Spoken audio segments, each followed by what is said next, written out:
Okay, I'm doing a flower scoop. There's a lot of wood to remove. And contrary to what I normally describe, where you try and carve as narrow a surface as possible with a flower scoop, um, it's all wide facets. So the trick is to not let it sit around.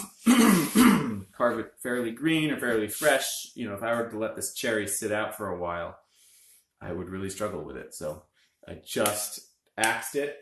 I can feel the moisture in it. And I'm gonna go at it. Now, if you have a knife like mine where you've ground it down so that the angle is a little more acute, this is a moment where that can really help you make these intense cuts where you're cutting across a wide surface. And either way, you want to make sure your knife is as sharp as it can be. So this is only the second thing I've carved all week, so my knives should be nice and fresh. And that's not actually true. I guess I carved a couple things during the spoon carving lesson. At any rate, I just figured it would be a good chance for me to show you guys how I tackle carving things that have really big surface areas. Because you can see, you know, I'm not able to carve the whole thing at once, and basically you sort of carve your way down until you're hitting the entire surface area, and that can take a while. In general, I try to sort of roughly clean it up and then draw on the surface. So right now I know that there's more on this side than I really need to have given where the handle's going to be. And I should also clean up this top face here so that I can draw a fresh line, because my initial line I removed as part of the axing process, in part because this wood is fresh enough. Again, I want to use nice fresh wood. Go lie down, Maisie. I want to use nice fresh wood so that it's easy to carve these wide faces, but then it also means that I have to use Sharpie on it, and Sharpie gets all over your hands. So yeah, see, now I'm trying to figure out how to carve this side over here. There's no easy way to hold this here. If I had a shave horse, I suppose I could stick it in the shave horse, but if you're just doing it in your hand, the trick is to not try and carve across the entire face here, but to do a very shallow bevel like that on the rim. And that way it gives your knife just that extra bit of clearance to get across.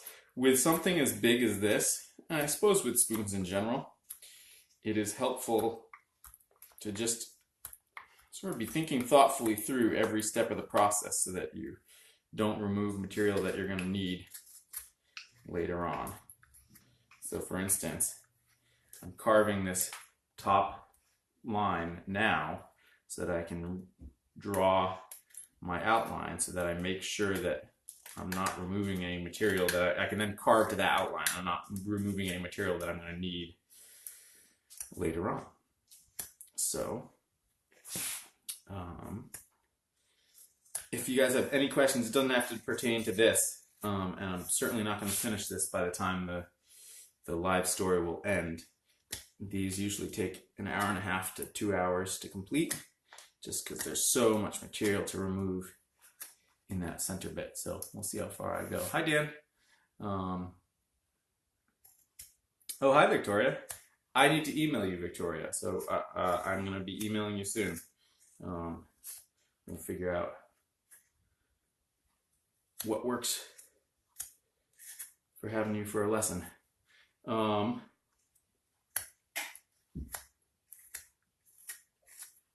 Okay.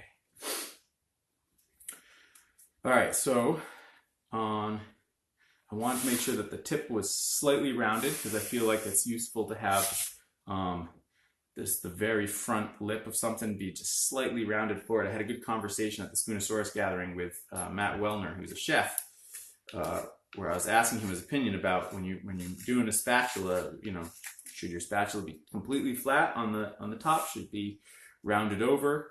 And we were talking about how sometimes when you want it completely flat, it's because you want to use it to like scrape your pan to deglaze a pan. And so you want it to cover as much surface area as possible. But if what you're trying to get is to get whatever it is to slip underneath between the bottom surface and whatever you're trying to pick up, then actually having a slight curve can really help you get in at the beginning of that push, right? So like, so if your spatula is for like flipping an egg, it's not, you don't necessarily want it or need it to have a completely flat tip. In fact, having a slightly rounded means that it slips under the egg in the center first and then lifts up the egg on the sides. So same deal with the flour scoop. You know, it doesn't need to deglaze anything. So having it be slightly rounded at the tip can actually help it sort of get in and underneath the flour, between the flour and the canister that the flour is in, for instance, or even just the paper sack. So hence the very slight camber here.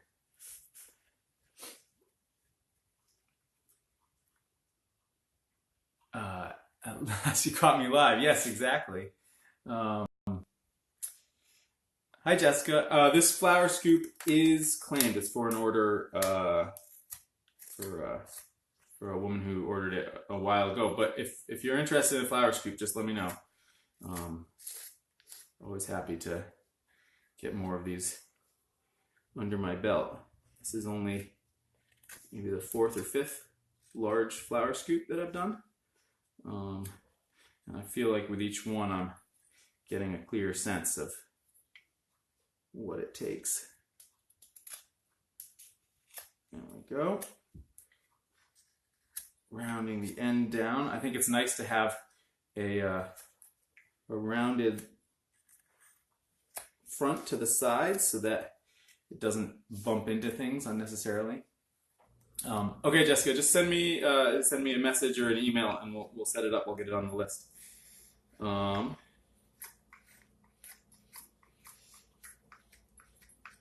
right, and then just want to make sure that I tend not to have a ton of crank in the handles here, but I want to make sure that I get the top face of that handle nicely cleaned up, which in this instance means carving down the face of it here and getting far enough so that I'm into this zone and it's all cleaned up, because I want that nice smooth top face.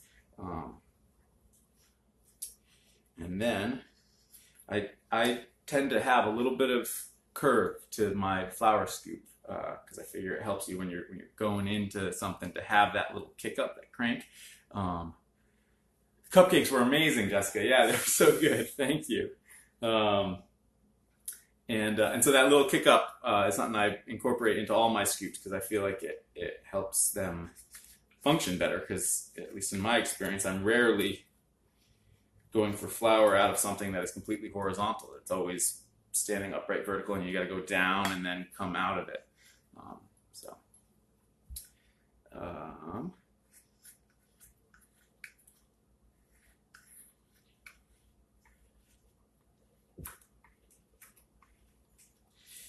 All right.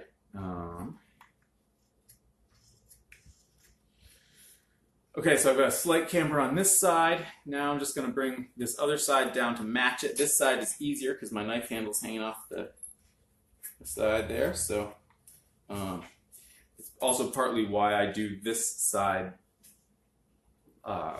second, is that, yeah, just like that.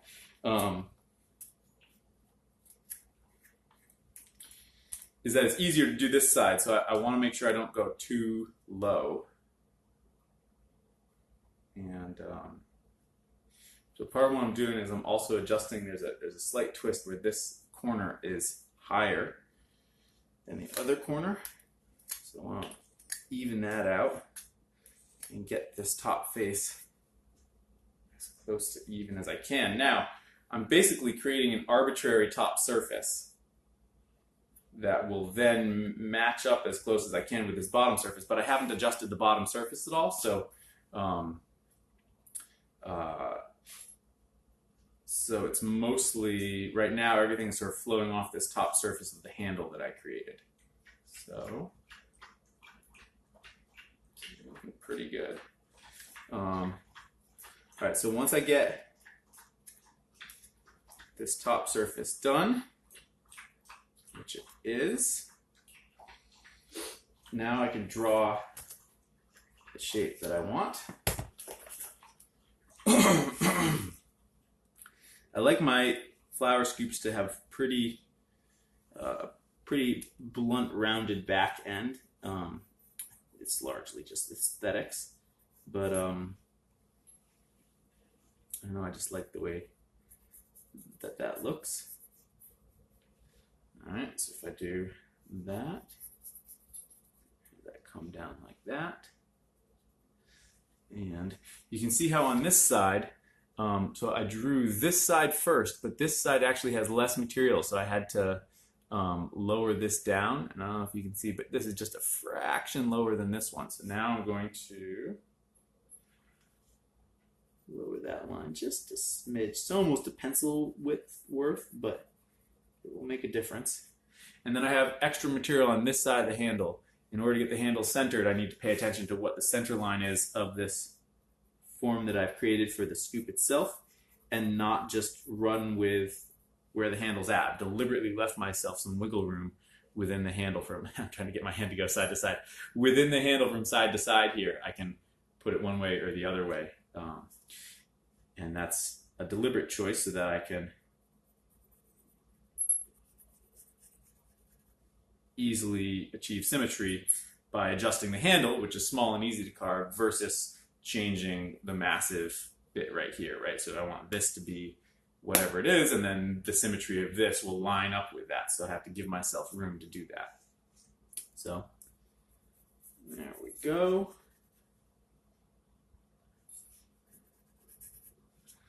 And then I'm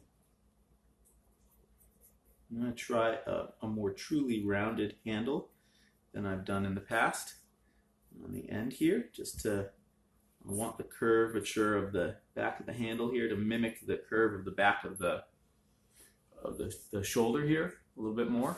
And then on scoops, which is something that I don't usually do on spoons, on scoops I do in fact draw the inner rim, because I want to make sure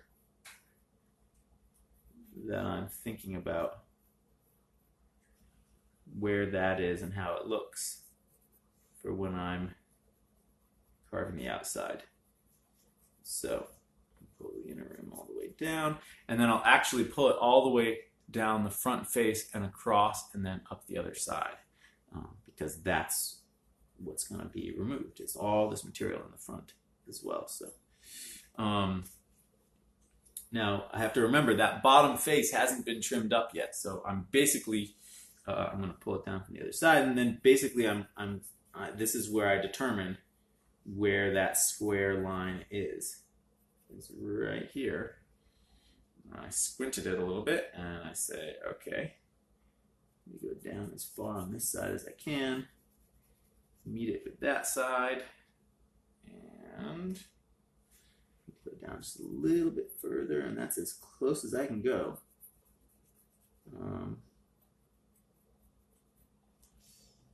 And then that means I need to pull this side up just a little bit if it's not quite level.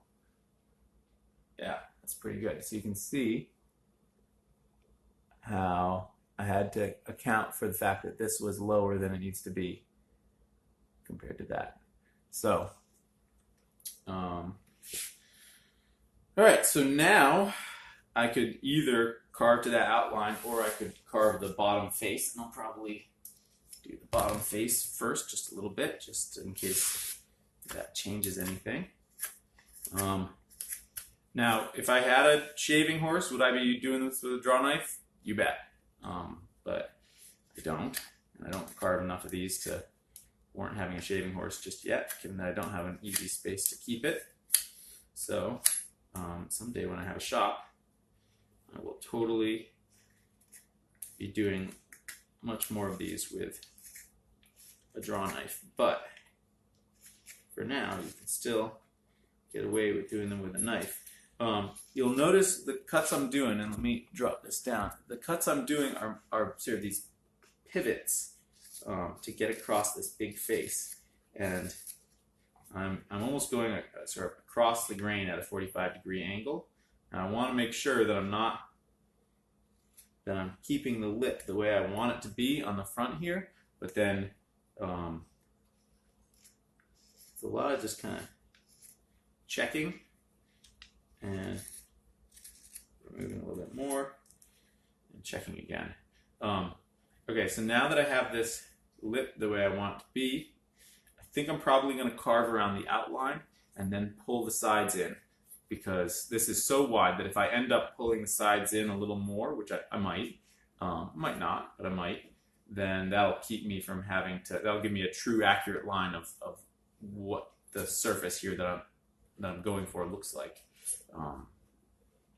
So rather than try and get to the line and carve this face at the same time, I'm just going to carve to the line first and then merge it down into a flat face that runs all the way along the bit here. So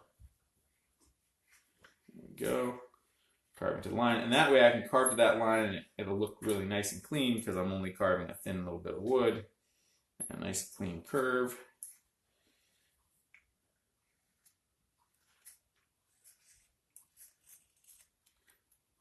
Okay. And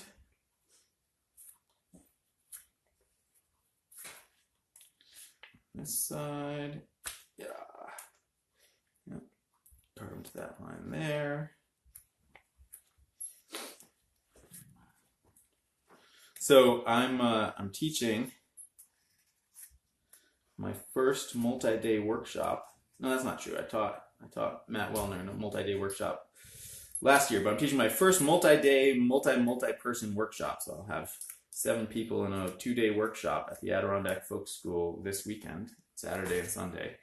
And I'm really excited about it because I think I'll be able to sort of try some forms of teaching in this longer setting that I just am not able to do in my 4-hour workshops at home. And so I'm excited to try and figure out, okay, given that we have 9, 10, however many hours, we've got a lot of hours, 12 hours, because it's from 9 to 4 both days, so that's 7 hours of jacked. Yeah, we've got about 12 hours. There's just time for me to try stuff and to demonstrate stuff and to have them try stuff in a way that is not as possible. So, oh, hi, Tom. So, all right, here I am. You always want to come down the neck, especially if the neck is sort of tapered within the grain. You always want to come down the neck and then clean up going around the shoulder. So until I come down the neck and clean up the side of this handle, there's no point in me going around the shoulder because I'm going to come down. It's good to have some, rough wood to stop in rather than have a nice clean line that I've carved laboriously. So, all right. And then the grain is doing something funny here where you see how the grain is angled the wrong way. So we'll see. It might be that it still wants to carve the same way. Sometimes the grain looks like that, but it still behaves. And sometimes it doesn't. Yeah, see, this is one of those instances where even though it looks like the grain would want to be carved the other direction, it must be that it's part of what I'm seeing is just the tilt within the grain, and it's not a true read on which way it needs to be carved, which can happen sometimes depending on how the blank is split out of the piece of wood. Now, part of what I'm seeing here is that my handle as it stands is actually not lined up with my scoop. So, I'm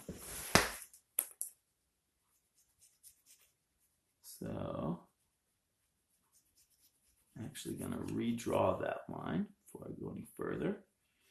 And if that needs to be for symmetry, then that is probably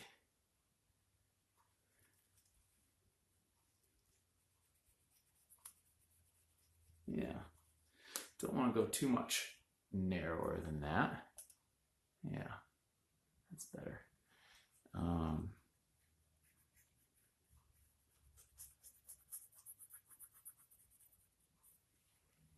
Good.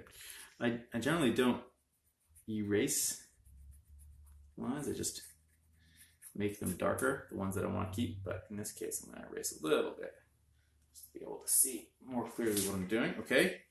So now, just to make sure I got that right, I'm going to round off this bit here. Morning, Dustin. Yeah. Dustin, are you carving too? Is that what you got going on this morning?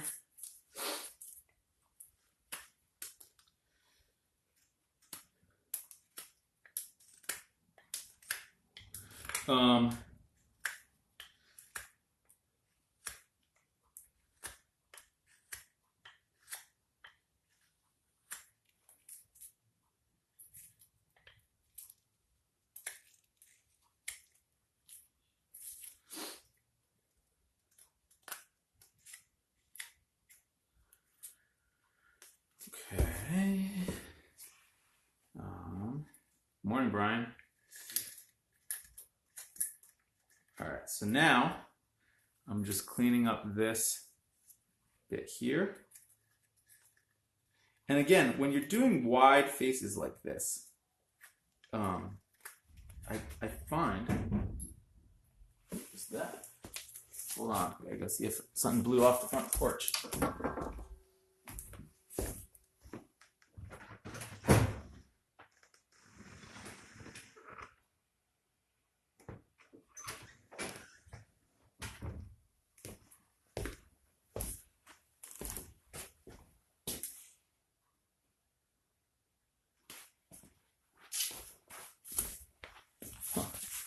A little unclear. Just waking it. Oh yeah. I guess someone pulled in the driveway for our housemate, maybe. At any rate, when you're carving wide faces like this, I find that I do much more a cut with a pivot cut also, so that it's not every cut, almost every cut ends with a pivot, and that pivot helps me traverse all that extra width that I ordinarily just isn't there based on how I carve. So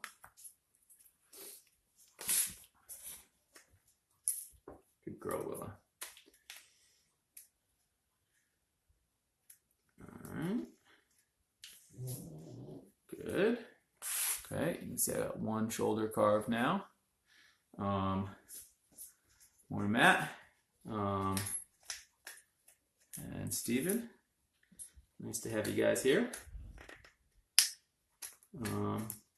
So now the other thing that I need to pay attention to is once I have established the lines on the front, I need to make sure that I'm also establishing symmetry on the back, because I might think that I'm carving a 90-degree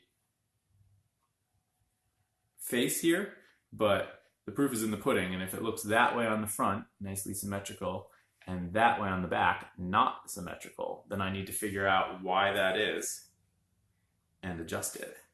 And in this case, it's two things. One is that this is actually there's much more depth here than there is here, and so once I pull it down, it should drop into place, but this also is less tapered over here, so it needs to taper in. And so the combination of those two things, paying attention to those two things, should adjust that shape that I'm seeing. And that's partly why I do the order of operations the way I do, because that way I don't get thrown off by seeing something like that and thinking, oh gosh, I gotta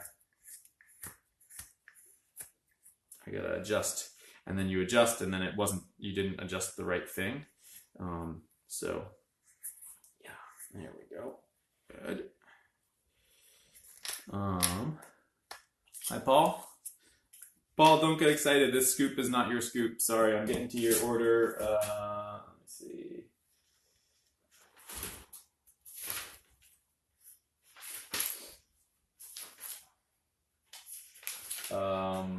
Should be next week or very early the week after that. All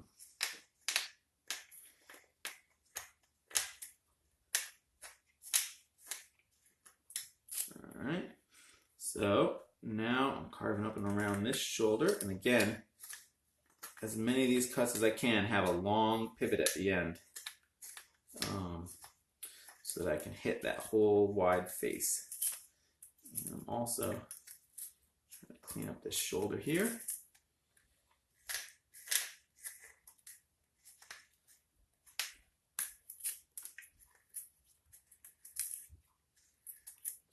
And with these larger forms, again, I find the knife that I have that has the really aggressive grind super helpful in doing these wide faces. It just is much easier on my hands for doing that. Now, you could grind more yourself that way if you had a diamond plate, or I imagine that, you know, one of these makers that makes hollow ground knives, Reed Schwartz, Nick Westerman, that their knives would feel aggressive in the same way, at least at first, because that hollow grind is going to give you a very acute edge. And that's what an acute edge feels like. So, okay, good there. I need to make the handle a little bit narrower at the top. And just a little thinner at the top also.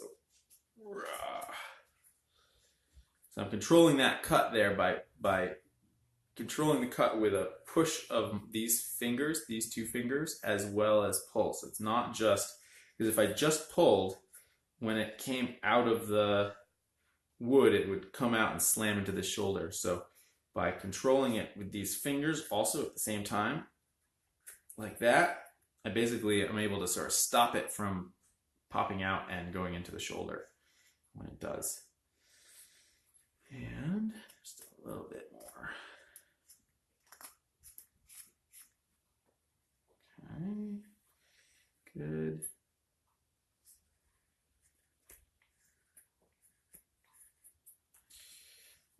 Okay. I would say half the battle with these large forms, and it's probably true of spoons too, although once you do enough spoons it gets to be second nature, but half the battle with these large forms is achieving that first symmetry, is getting everything to line up just right so that you have a point of reference, so that all your later decisions flow from that point of reference. So that's what doing this top profile is, and it's why I'm taking so much time to really get it just so before I move on, because with a form like this where I haven't done enough to really train my eye to see automatically what I'm going for and how to sort of move a whole bunch of variables at once, it's really important and useful to basically create a reference surface that all your other decisions flow off of, that reference surface. Because it's not just about getting this shape right, it's about the symmetry, it's about this line up top here and how it flows that way. I find the outline to be the most time-consuming part to carve. Spend a lot of time getting things square and symmetrical. You know, with this sort of form, it is time-consuming. I find there's so much hollowing in this form that the hollowing is definitely the most time-consuming part, just because how could it not be? But yeah, certainly more so than with my other spoons. At this point with the other spoons, getting them symmetrical is kind of second nature, and I can let things be very rough, especially at the beginning.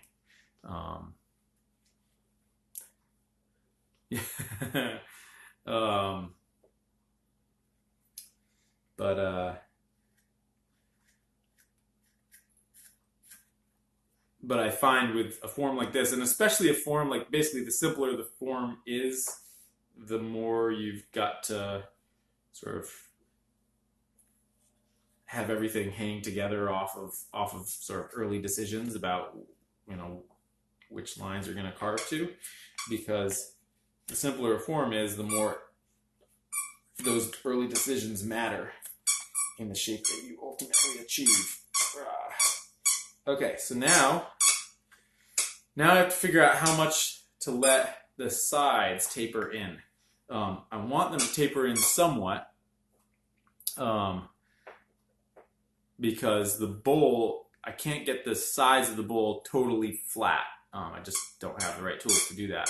So the bowl is going to have some amount of curve to it. So I want the sides to come in a straight line, part because I like the way it looks.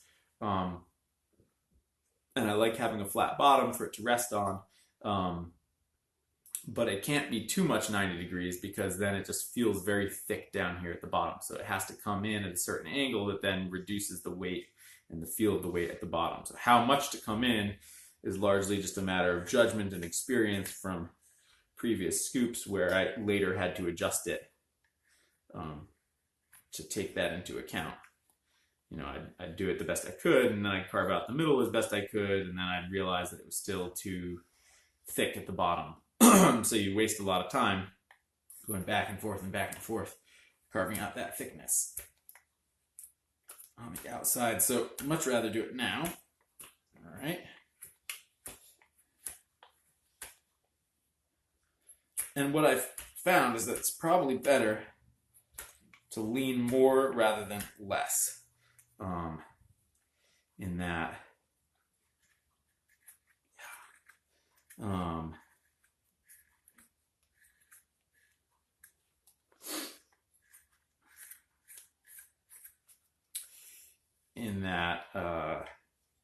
there's a lot of play. I could lean it more, I could lean it less, and within that variable, you the user are not going to notice much, except that there will be this subtle difference in how thick it feels at the bottom.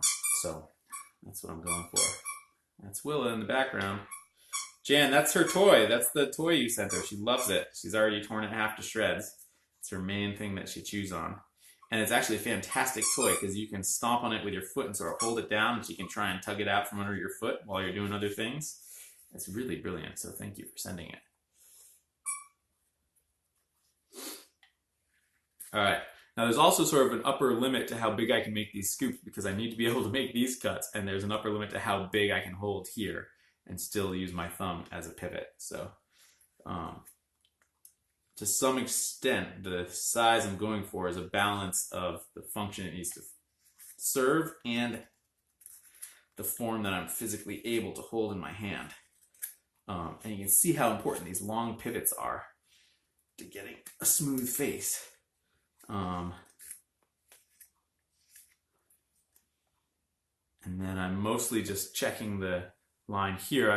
I want it to not be a totally straight line. I want it to sort of go out and then curve in slightly. So, and then within that be a basically straight surface. So within that, that's fairly straightforward to get to, but you can see how all of those decisions flow off of this outline here that I've carved. So there's no point in trying to do this until I've carved that outline in this case.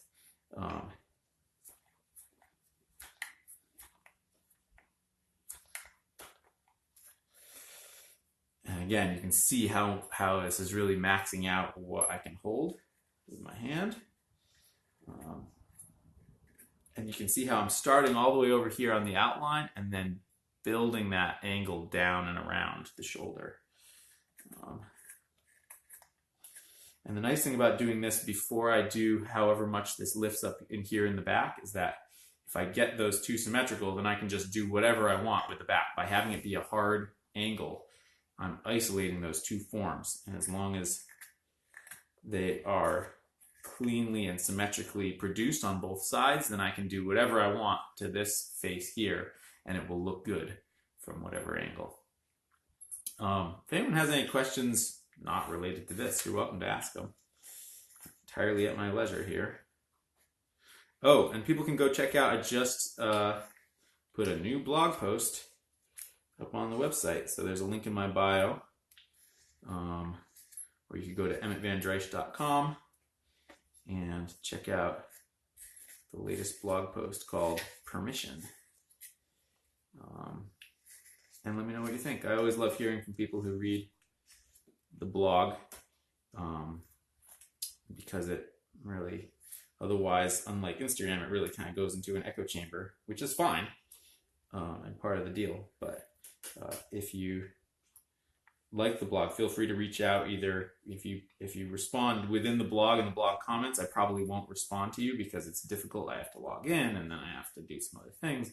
And if you just tell me that you enjoyed the blog in a DM on Instagram, I'm much more likely to respond,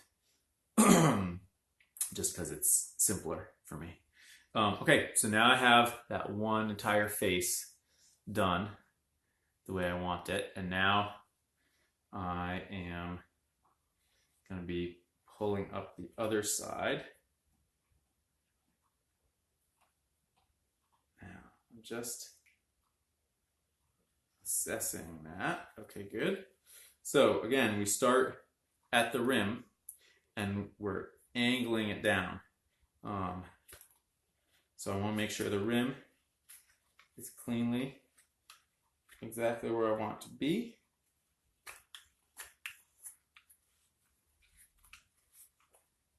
Good. And then I'm also dropping that bottom corner down. Yeah. Dropping it down, but remembering that I'm not going for a straight line, I'm going for a slightly curved line so that it curves in at the end there. Oh, hi, Nicholas. Hey, Nicholas, did you see that I really enjoyed your book? Wow, man. Really one of the best books I've read about spoon carving. If anyone here watching hasn't read Nicholas Carlson's book, The Art of Whittling, you should really go buy it. It's just, there's a way that he writes about, I don't know, how normal it feels to make things every day that I just really love. And it was a really good book. So sometimes people ask me what book they should check out first, and I don't know. I kind of think that one. I mean, the easy answer is Barnes' book because it's called Spoon, but I have to say The Art of Whittling is right up there and might be the first one I would choose.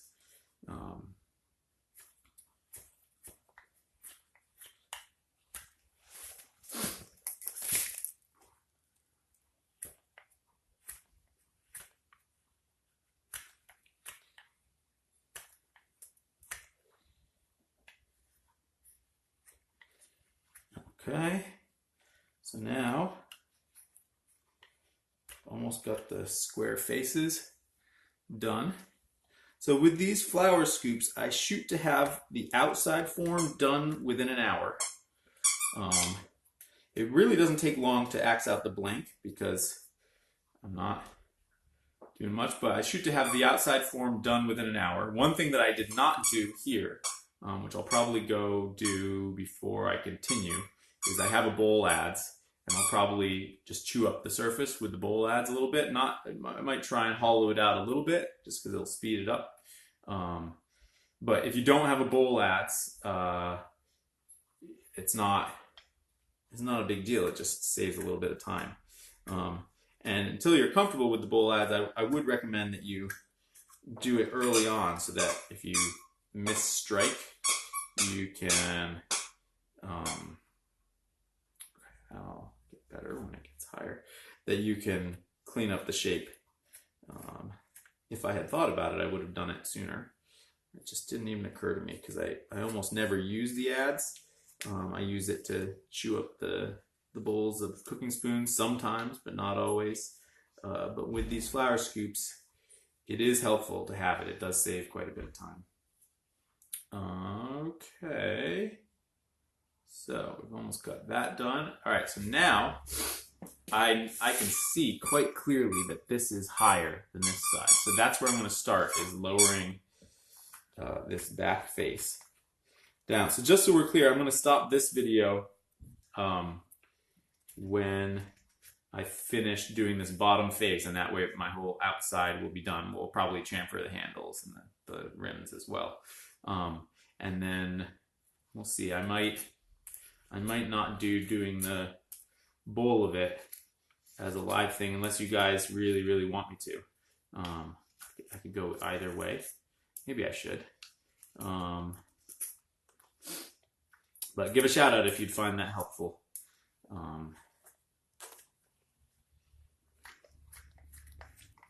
But either way, I'm gonna pause, load this one up to YouTube, and then go take the bowl lads to the center here and just hog out as much of this material as I can.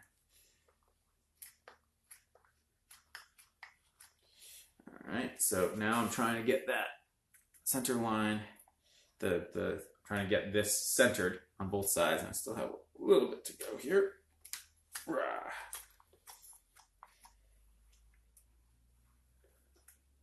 It's actually a good mirror to look up to here. Okay.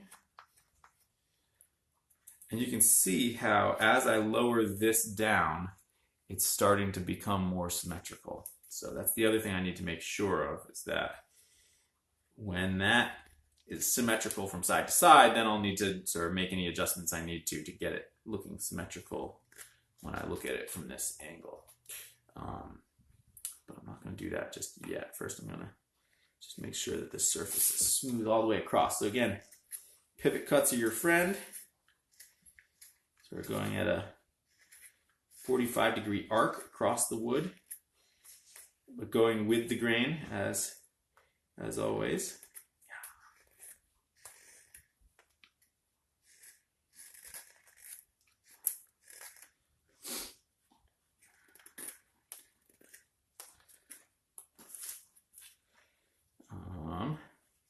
And what I try to do for this neck transition, I've done different things. This is definitely sort of the trickiest thing here, is like how to get that, because if it's too shallow, it just looks not so much. And at one point, I tried doing like a sawed-in stop cut to get me up higher, and that I didn't like how that carved either. So now I think the key is just to really work this corner to get it a little more of sort of a hard chamfered line. Let's see here. And then the other thing I have to decide is, am I going to have a bottom where the bottom curve matches the top rim curve? Do I change the bottom? Do I change the top rim? Do I want them to match? Do they not need to match? So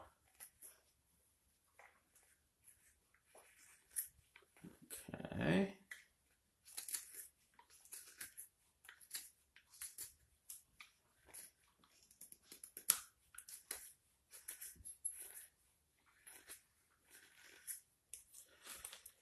All right.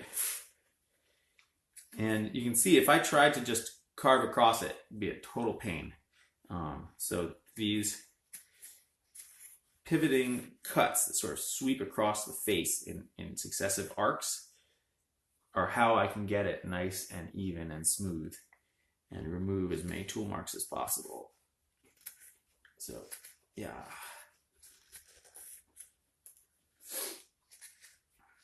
And the trick is just to be mindful of whether you're going too hard on one side or the other side, whether you need to take extra cuts. Generally, the side where you finish your pivot, you'll have less of an effect on, so you gotta spend a little extra time over on this side of things and less over here. Just order the Carlson book. Yeah, of course. Yeah, happy to recommend it. It was an excellent, excellent book.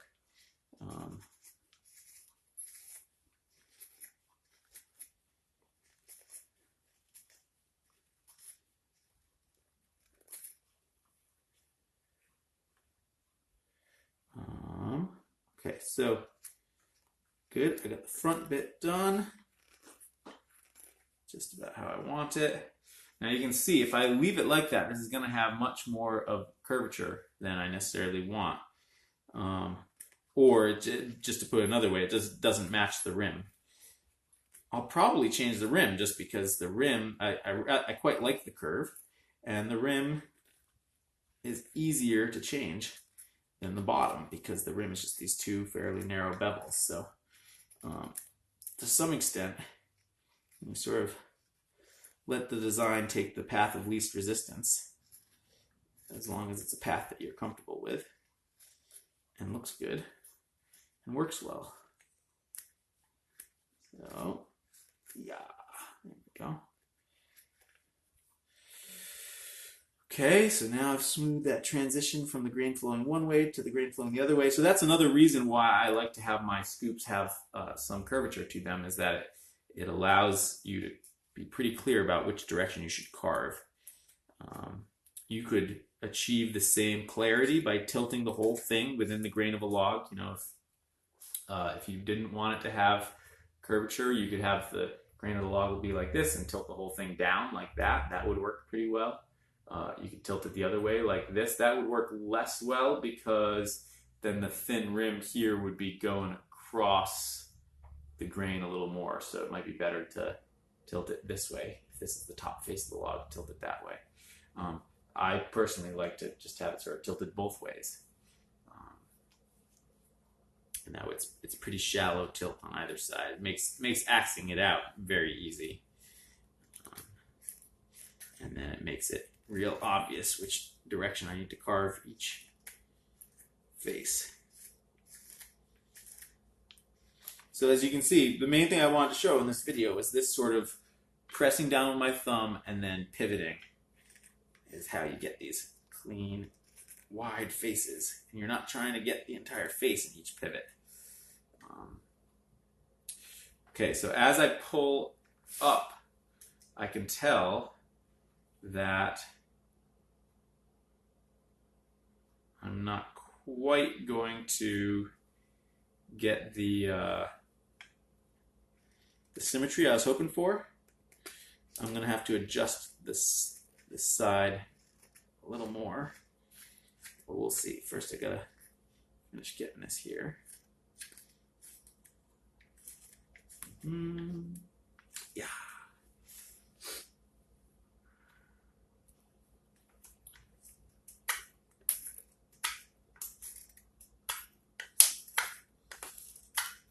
In this instance, I do find it useful to do that push cut with a straight arm when I have a very straight handle. I'm trying to just go out the end there.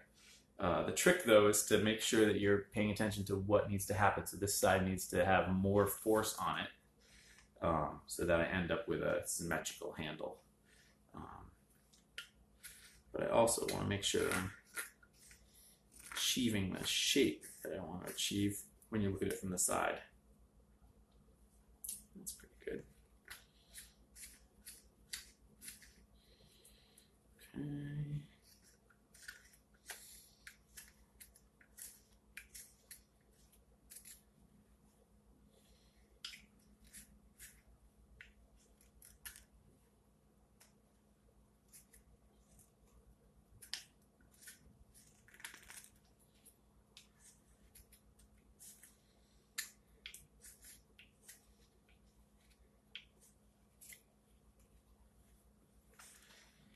Okay. Yeah.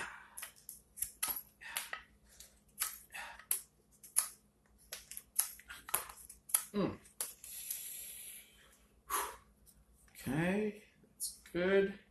I don't want to go too much more because it's nice to have a fat enough handle that you can hold it comfortably. This whole thing is fairly heavy. It's going to lose still a tremendous amount of weight because most of the weight is in the center here, but making sure that you don't make your handle too delicate is also important.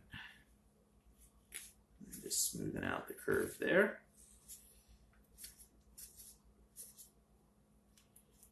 Just like that. Yeah. Okay, now looking at it from this direction, I can see that I haven't quite achieved symmetry. So I can adjust that symmetry by how much I pull in the sides. So quite obviously this side is going to remain the way it is. Except I'll leave that for now. And this side needs to come in about like that. Is that about accurate? I think so.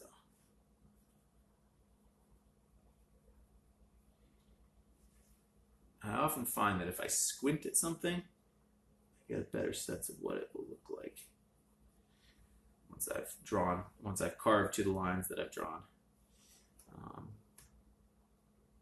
Good, and I'm also noticing I'm a little high over here as I'm doing that. So, as I'm rotating down, yeah, I'm consistently high, which makes sense because remember I said the end of your pivot you do less cutting than at the beginning of your pivot. So, let's start by reducing the height there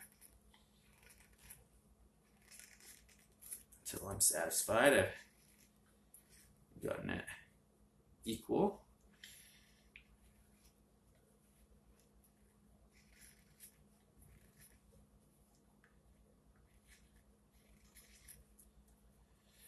Okay, now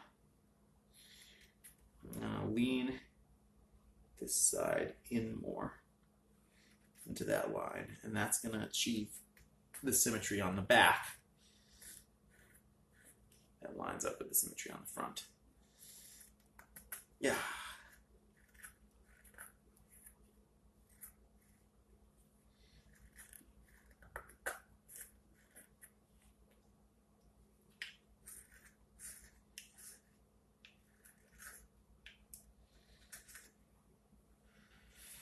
Okay, I'm going to take a little bit off this shoulder, round that up a little bit. Okay, that is looking pretty good. Just round that a little bit. Good.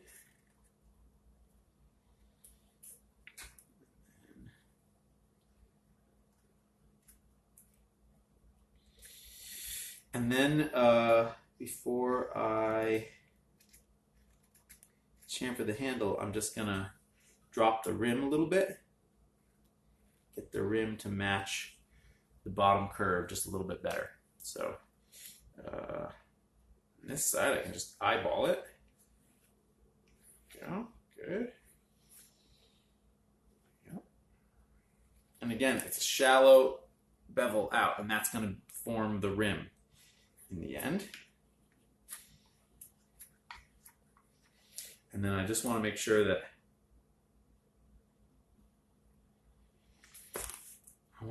it comes up and doesn't feel like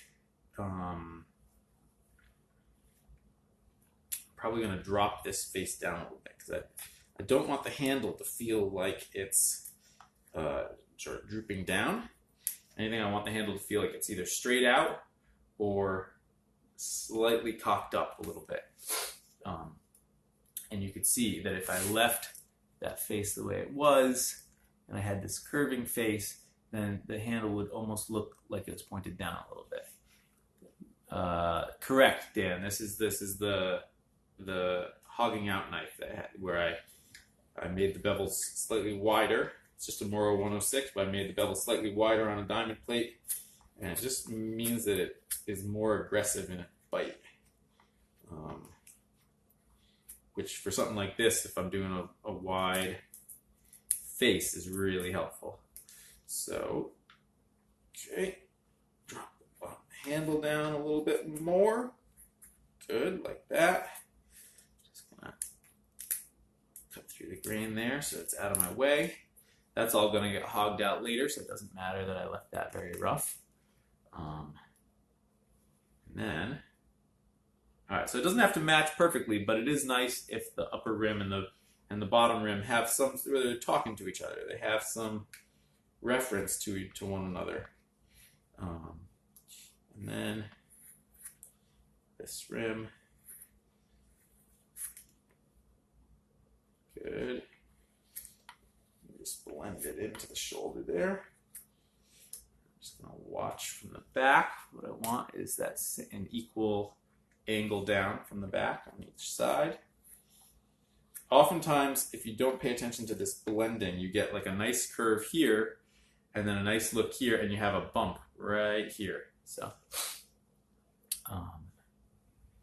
wider bevel means a more acute angle to that edge, Dustin. You could look at it as a wider edge, as in that's your edge. It's wider than on a Mora, but it means that functionally you have a thinner edge to your blade, yes, or a thinner wedge shape to your blade. So, yeah, if you have an extra Mora 106 kicking around, I'd highly recommend you do it. I find that using this really reduces my fatigue. So now the last thing that needs to happen is, having done this, I can see, and this is why this whole thing is a bit of a moving target, I can see that a couple more adjustments are going to need to happen, both to the handle here and the shoulder on the other side, to make the handle lined up with the bowl more.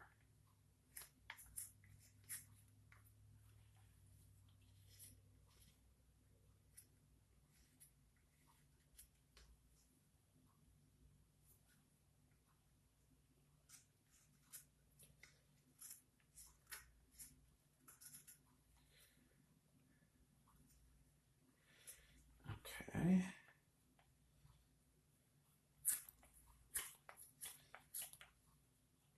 So it's always worth getting this stuff really cleaned up nicely before that happens. And guys, I'm going to run out of time here soon.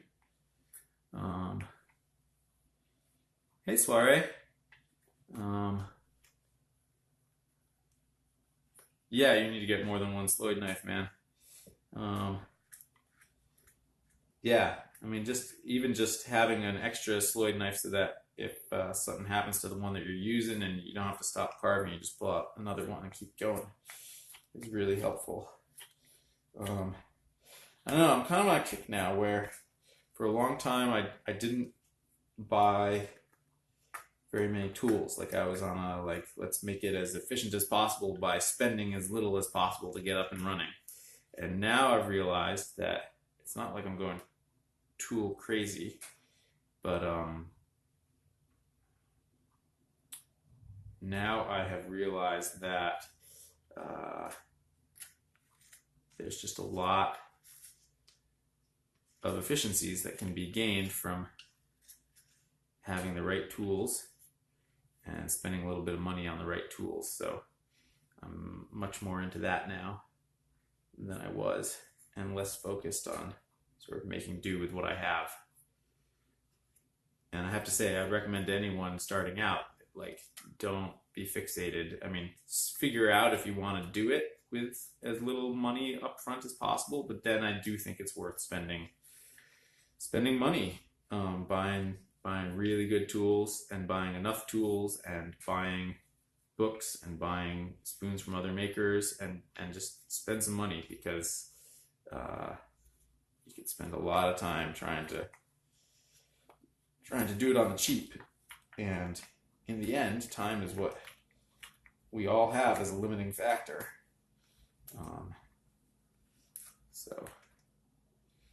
Okay. Part of what I was trying to do was bring this form into a little more symmetry.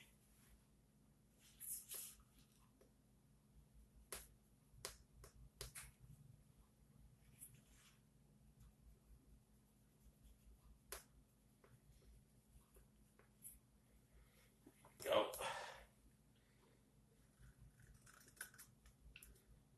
I feel like I'm approaching the point where I just need to be done. Yep, I think I'm there. So now I'm just gonna go through and clean up the faces as best I can. What am I making? What kind of carving knife am I using? I am making a flower scoop, and I'm using a Mora 106 with a custom handle made by Temple Mountain Matte, matte white.